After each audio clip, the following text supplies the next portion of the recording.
What's up, movie crew? It's that time of the month where I show you the TV shows and the movies I watched from the previous month. Before I get started, if you were new to this channel, my name is Luke, this is Let's Watch a Movie, and if you're in anything cinema and physical media related, you've come to the right place, so hit that subscribe button. Alright, so last month, when I showed off the TV shows and movies I watched during January, I split it into two videos because not everyone watches TV shows that are subscribed to the channel, but I do have a lot of people that like to see what TV shows I'm watching. Alright, so today will be the TV shows, tomorrow will be the movies. Alright, before I show off the stuff from my collection that I watched, this month I did start watching Marvel's Moon Girl and Devil Dinosaur on the Disney Channel. It is the latest animated show from Marvel. And I've got to say, I have been impressed. As a person that does like both Marvel and DC, but does have a slight preference towards DC, one of the things even my Marvel friends will agree with me on is that DC usually does a better job on animation. This is probably one of the best things they've done, in my opinion, since Avengers Earth's Mightiest Heroes and Spectacular Spider-Man, so it's definitely worth checking out. Now, on to the stuff from my collection. Alright, so first we've got the Robot Chicken Walking Dead special. I recently picked up Walking Dead World Beyond the final season. That will be showing up in the What I Watched During March, for anyone that's wondering. And when I was going through that stuff, because eventually there will be a Walking Dead collection video, I thought, you know what? This ain't that long. I'm going to sit down and watch it. It was pretty fun. And it was kind of cool seeing some of the stuff in there.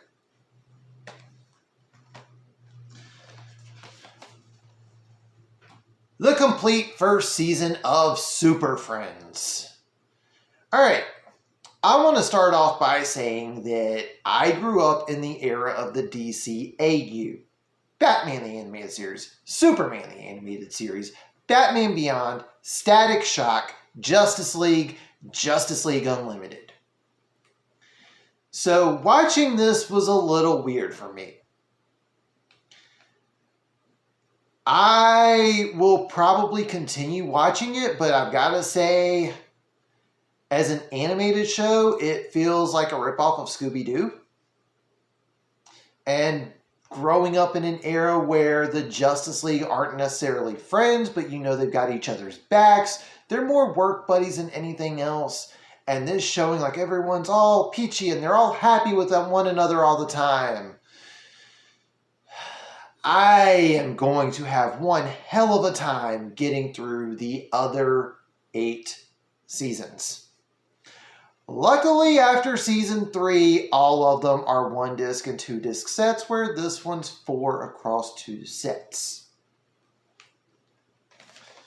And no offense to anyone who likes Super Friends, but again, not the era that I grew up with, and not something that I can say that I'm the biggest fan of. Deathstroke, Knights and Dragons. So just like Robot Chicken Walking Dead, I've already confirmed this a while back, there will be a DC animated series collection video. So I'm trying to get all my stuff ready for that particular video. And I will be including the web shows. Well, this is one that aired on the CW Seed as, I believe, a 6-episode series. Someone want to fact check me down below, feel free to do so. So I thought, you know what, it's been a little bit since I've watched it.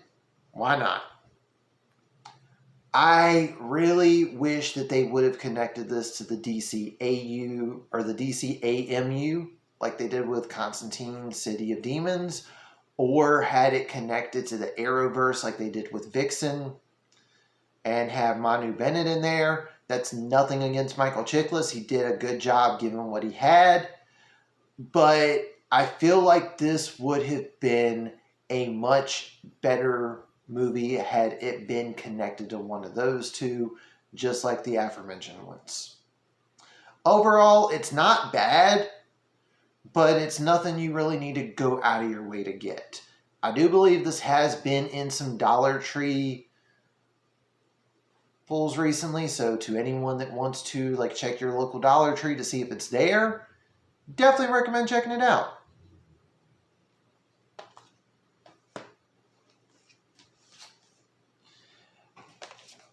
The Flash.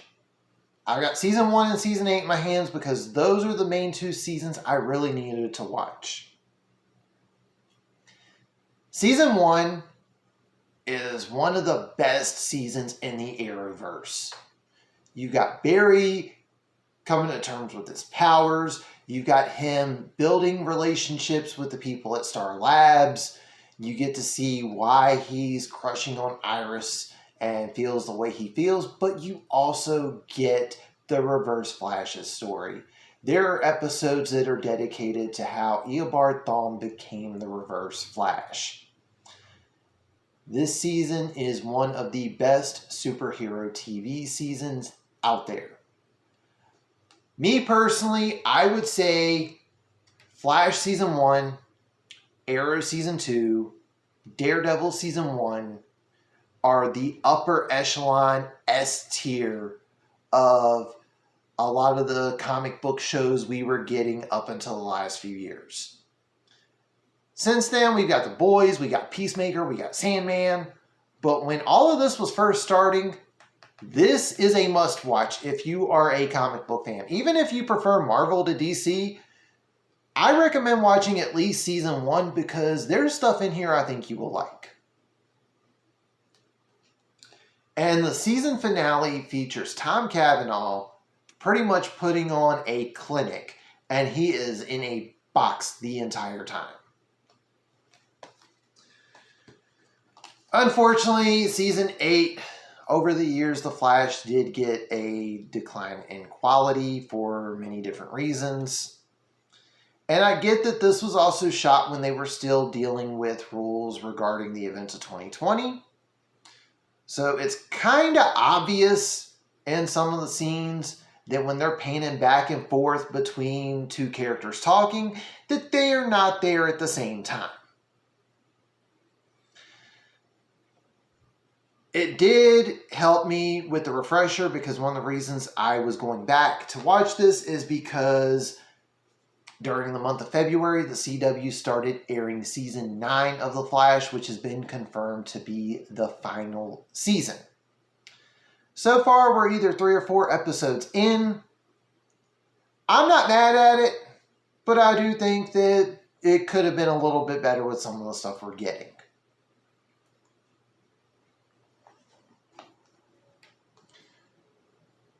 The Wire, Season 1. Alright, I have had a lot of people tell me how good this show is. I've been told before, given that I've watched other HBO shows, I need to check this one out. And on the surface, I felt like, you know what, you're absolutely right. It's an HBO show at a time when HBO shows were just amazing and they weren't just doing explicit stuff for the sake of doing explicit stuff. It has one hell of a cast. You've got Idris Elba. You've got Michael K. Williams. Rest in peace to Michael K. Williams. You've even got a young Michael B. Jordan in some of these episodes.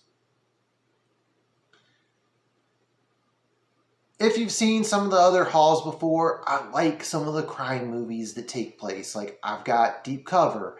I've got Menace to Society. On the cop show side, I love the show Southland. This first season was kind of boring, y'all. It felt like Law and Order with an R rating. And I'm not a Law and Order fan. The only difference between this and Law and Order was that they continued the story each episode. It wasn't, hey, we've got 3 minutes left. We need to go on ahead and wipe our hands clean so we can get to the next murder in the next episode. I've had a couple of people tell me to at least check out season 2. And I can't really complain because I only paid $1 for this. So I will probably check out season 2. But if I don't like season 2, I'm probably not going to finish the series. So to those that have watched the show and enjoyed it, comment down below and you can tell me how wrong I am for not liking season 1. Or give me some reason to continue if I'm not a big fan of season 2. This is a weird one to kind of wrap this one up with, but it was kind of at the bottom of my stack, so that's why I'm wrapping it up with this one. And that is Wabbit, Season 1, Part 1. So I got this from James. I will have that video in a pinned comment down below for anyone that wants to see the stuff that I got from him a while back. I just wanted something a little different to watch while I was editing videos and doing what I mainly do as a writer. And this was good background noise. Yeah, there are some things where things that were okay back in the day are not okay now for animation. So you've got a very watered down Yosemite Sam. You've got a very watered down Elmer Fudd. It's not bad. And I understand the reasons behind some of the changes that were made because of some of the rules and regulations that have happened with animation over the years. This is definitely aimed for a younger audience. If you're a huge Looney Tunes fan, yeah, sure, go on ahead, check it out because it's definitely got some good throwbacks. And it's got some shorts in here that are very reminiscent of the old school stuff. But if you're expecting more modern animation with the stories that they were telling back then, you're going to be let down. And that is all of the television I watched during the month of February. And as always, if you are new to this channel, hit that subscribe button. If you like what you see, leave a thumbs up. Comment down below, what TV shows did you watch during the month of February? Anyone want to fact check me or tell me how wrong I am for my opinion of The Wire? But that's going to do it for this one. Thank you all for watching and tune in next time.